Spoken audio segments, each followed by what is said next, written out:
harus menulis ya ayat Al-Quran, kitab suci, kalamullah dengan darah haid wanita.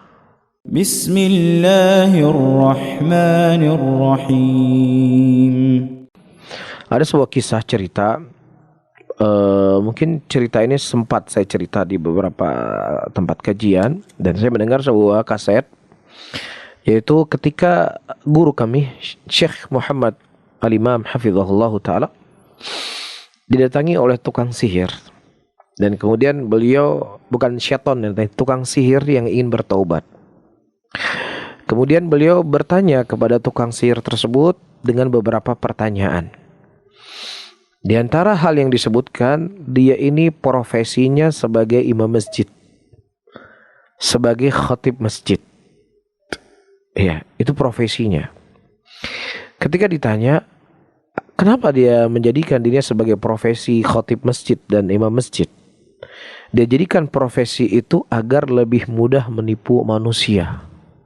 Ini orang soleh, ini orang yang taat, ini orang yang baik. Ya, kerjanya sholat, imami muslimin sholat, kerjanya khutbah Jumat, dan seterusnya. Tetapi di situ dia menceritakan, dia tidak pernah mandi wajib. Ya, dia ruku dan sujudnya bukan untuk Allah, tetapi ruku dan sujudnya untuk syaitan. Ya, untuk iblis yang dia sembah.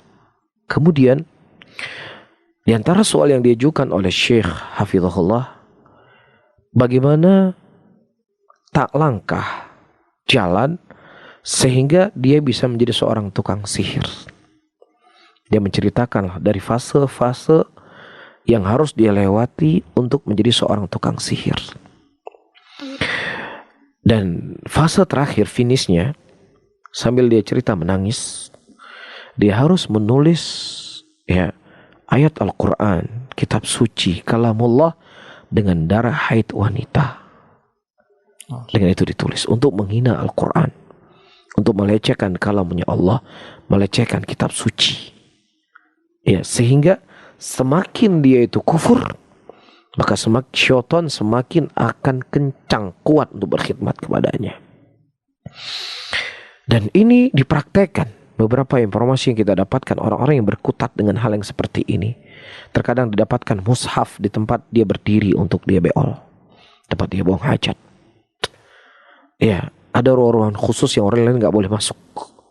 Ya, untuk hal-hal yang seperti itu yang dilakukan.